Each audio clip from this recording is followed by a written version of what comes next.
How can you bet against a company that shows a net income growing like this? I want to take you through why Tesla growing into a $25 trillion company is an unkept secret, especially on Wall Street, and how all of these little nuggets that I'm going to take you through contribute to this overall evaluation of a company that is truly going to be reshaping the future. Let me set the scene. A worker walks into a Tesla factory and all they see are numbers. Seconds to put a seat into a car, weight in grams of each car seat. How much electricity does the test software consume in the car seats? No team plan, no VP of engineering, no supervisor, just these numbers that you have to constantly hit. This is why Tesla is so effective and efficient at creating these innovations that are far beyond their time. Elon and Tesla are the best at pace of execution. They look into the future by decades and they bring it to the market now, leading to a multi-planetary species. They have Cortex, the fastest supercomputer cluster ever built, Cybertrucks that can drive across Mars. They have reusable rockets. They have SpaceX, which has Starlink, which is the best internet connection on the planet because it's so close to the Earth. It's got a low latency. 100% of the capital expenditure that Tesla have is always directed to the engineers and not the managers, reducing inefficiencies. This all creates an energy and transportation infrastructure that can scale across Mars and beyond, easily making this company worth $25 trillion as a base case. And actually, it's not too far into the future. I do believe that if you are able to position yourself now, you will be able to reap the rewards of what is going to be, I think, exponential. Now let's take a look at one of the main components that will take them there, the Optimus Robot, which is the most advanced humanoid robot currently in production. If you get any value from this type of content, please like, subscribe, hit the notification bell. I'm going to go through 11 different reasons for why the Optimus Robot is the most advanced currently in the market. Robots need to have randomness in their vision pattern in order to know where they are. Just like when humans look into the sky, we see constellations spread around us. The more star fields, the more precise you are. The robots are building these star fields to help with navigation. Know your fixed reference points and you can build a network. This can help them explore their own environment autonomously. These humanoids all share a neural network so they can update their environment so that they all have access. Once one bot experiences the environment, it can share this with the other bots, and then this instantly multiplies the network. When charging, they have a rear-facing camera to allow them to plot out the reference points that they can dock into the charging station. It is shaped in a way to allow the humanoids to hang suspended so that they can rest when they're charging. It is a small infrastructure to allow many humanoid robots to hang like coat hangers side by side when they're charging. As you can see, this humanoid is using reference points in order to lift up this 25-pound tray. This is not the max payload, however, it's using its fingertips in order to carry this tray, which shows that it's got superior grip strength. This is fundamental for factory work, where these robots will be used for pick-and-place type jobs.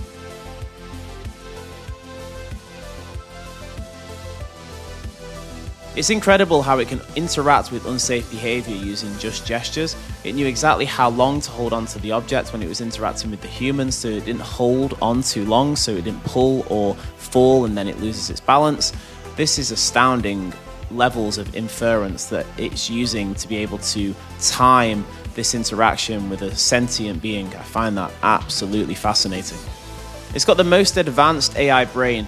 This is the moat. This is so important when it's doing rapid training for different types of jobs. This data flywheel is so vital, and it gives Tesla and the humanoids and the Optimus an absolute advantage across any other competitor currently creating these robots at scale. It's got the combination of vision and feeling the force, which leads to a powerful learning model. This is so important. The fact that they had this fleet of humanoid robots walking through this large crowd of people during the Wii Robot event is showing great confidence in the fact that they've managed to produce a humanoid that can interact with humans, that can be around humans. If they fall, if they trip, these large, very heavy units falling onto a human could be a litigation disaster. And for them to be able to have that confidence shows that they are so far ahead on so many different levels. It has max volume in the torso to allow for a maximum of the battery capacity. This is allowing it to do jobs for a long period of time without it needing to take a break to rest and charge.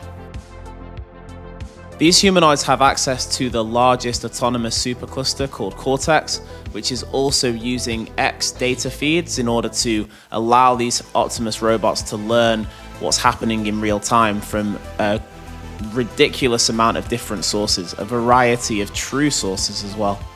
And as a bonus, they are able to walk upstairs, which is another improvement. I don't think there is a company that has a robot that's able to elevate themselves up the staircase. So that ability to go up elevation is another advantage. It's also becoming a clear separation from them and the closest competitors. All of these innovations are not priced into the stock. I believe that what might happen as a timeline for this stock price, it'll be in 2025, it'll probably climb into the 500s, potentially into the 600s, maybe more. Into 2026 to 2028, the stock's going to get to 2,000. And then by the end of the decade, 2029 to 2030, this stock could truly grow exponentially and go into the multiple thousands. I am going to be very optimistic, more like a moon boy, because I'm extremely bullish on this company and very excited about the innovations that they're creating. I'd say this stock could model up to $10,000 a share into 2030 and beyond. So it's definitely a stock that if you understand and you do the work to learn about this company, it could be something that could definitely be a long-term position to hold on to. If you're getting value from this content, please like, subscribe, and drop a comment down below. Let's look at some of the close competitors. There are two companies that I want to go into. So I'm going to start with Figure AI.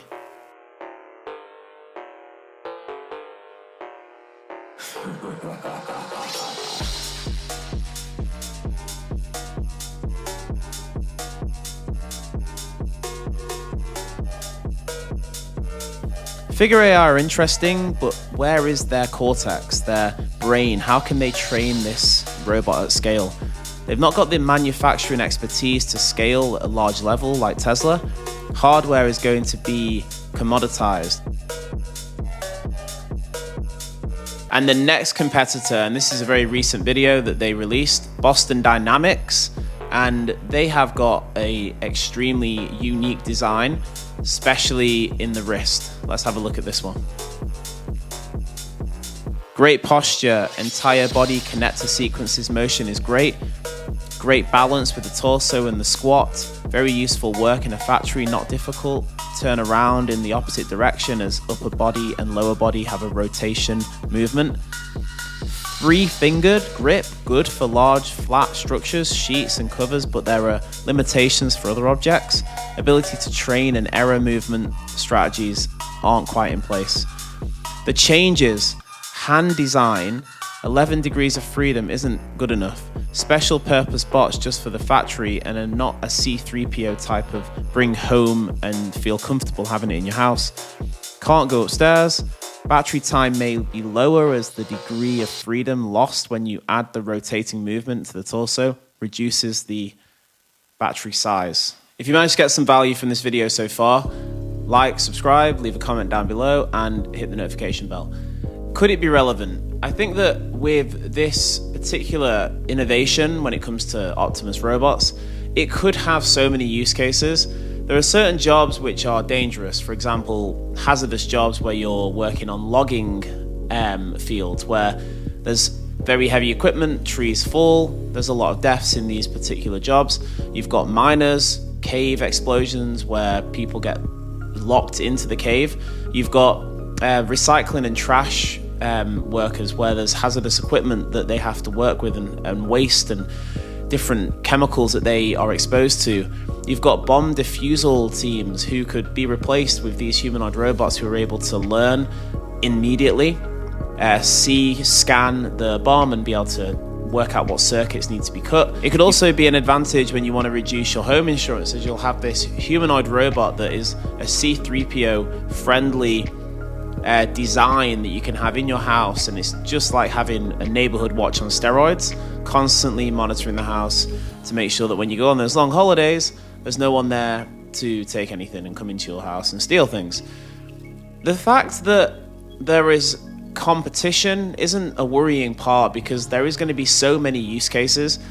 The labor market is in the hundreds of trillions, and if you disrupt just a small percentage of that, a company that is able to produce at scale enough robots to have these use cases be met within a society and within an economy, you're going to take over a massive market share.